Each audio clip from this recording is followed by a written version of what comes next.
So it's like a mosquito coming in a puddle of dirty water. Mosquitoes come. If you got a clean water, mosquito cannot come. They have nothing to eat.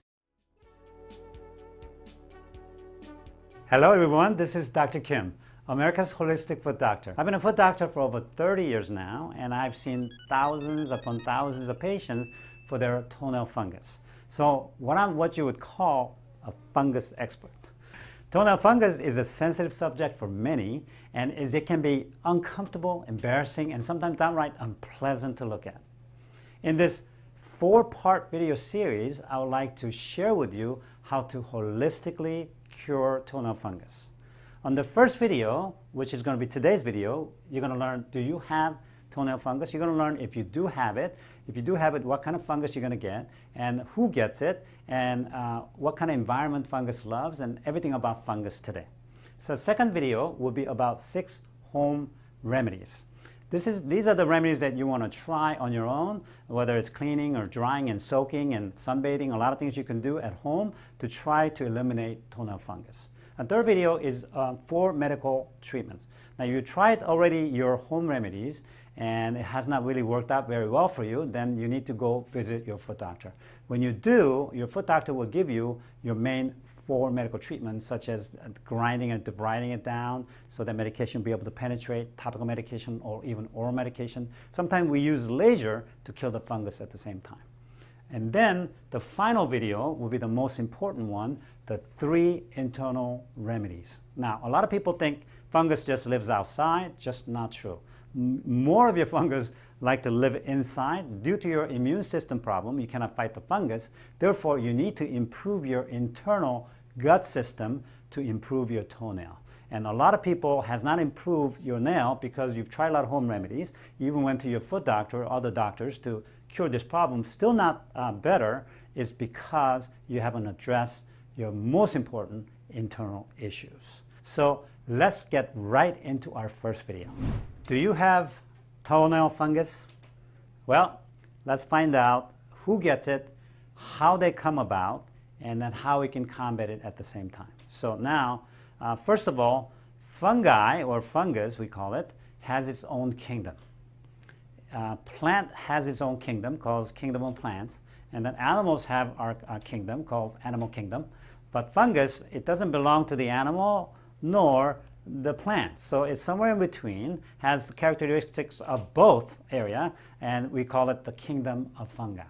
And there are many species of fungi out there, up to 3 million different species fungi all over the world. However, it only affects about 20-30 of them are affecting our toenail. So we're going to talk about that as well today. So first of all, we need to know some names of the fungus. We call them onychomycosis. What that means is onycho means your nail, and mycosis means fungus. So that's the most common name that we use is onychomycosis. Another common medical terminology we use is tinea unguum. Tinea means fungus, unguum means your nail. So we can use that name as well. So what do they look like then? Well, as you can see here, they're all yellowish. This is a really a sign that you may have fungus is this yellowish nail, very yellow, sometimes darker yellow, and very yellowish color. Next one is very thickened.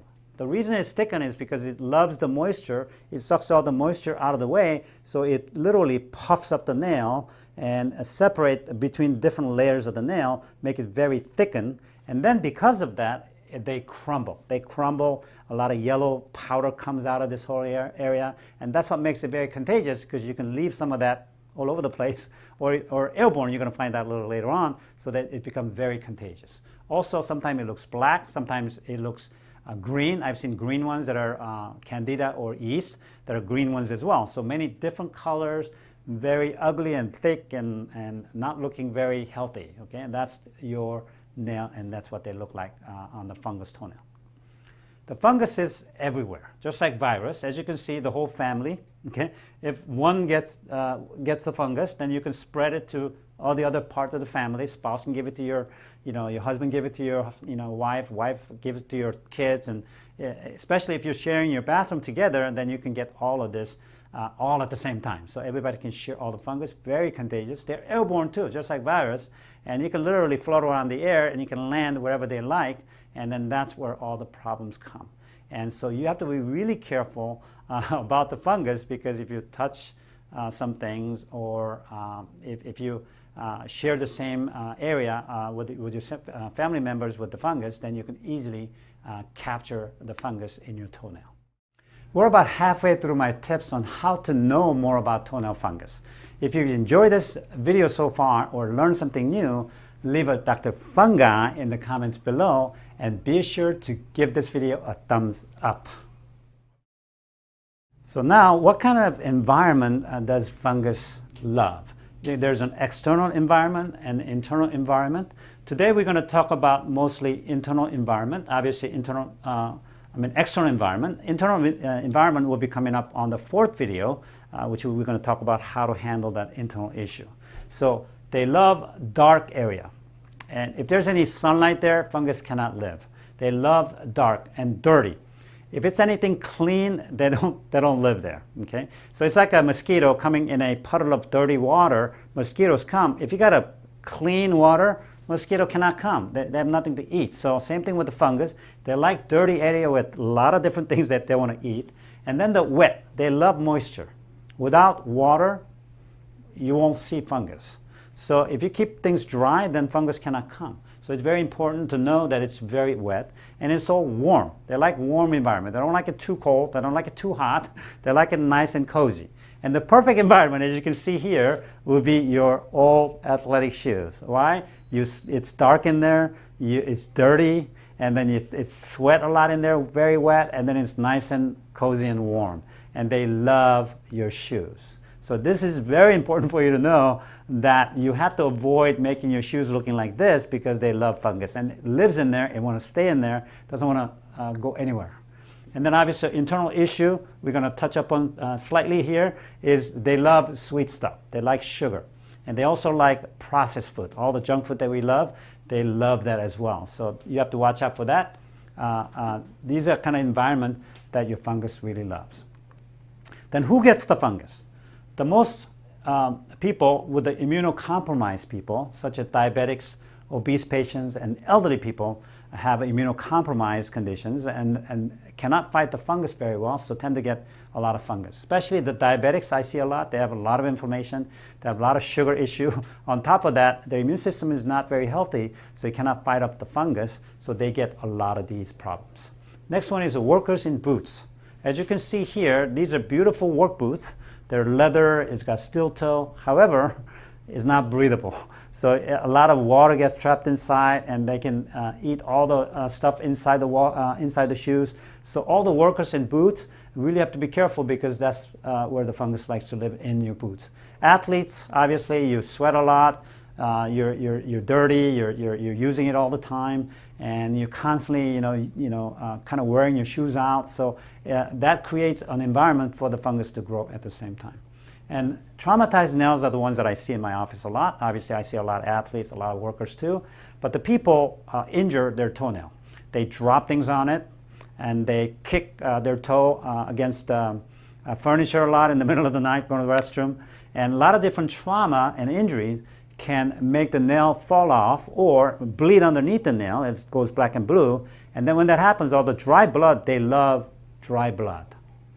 The fungus thrives on dry blood at the same time, so you have to be very careful when you traumatize the nail. And then after you traumatize, you need to take care of your nail by soaking, which we'll talk about on the next video, so that fungus will not be able to grow in the area.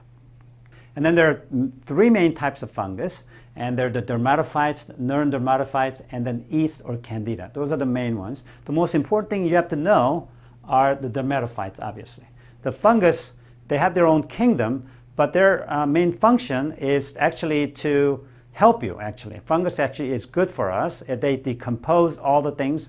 Under the trees of all this land, there's a fungus underneath to literally eat off all the bad things and then decompose them and then send it back to recycle in the nature. So it's a very good thing to have fungus underneath all the ground. And also, like mushrooms. Mushroom is part of the fungus family.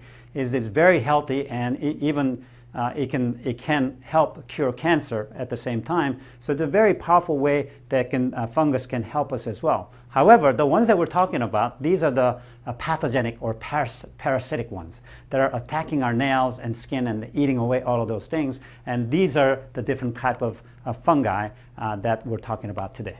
The dermatophytes are the most common ones. About 95% of all the nail problems that we see are dermatophytes, and they like to eat the keratin layer of the nail and the skin, and they eat up and make the nail all deformed and thicken and crumbly and makes it all possible are the dermatophytes. They're very strong and they're very, very contagious, and once it gets into your nail, it does not want to leave.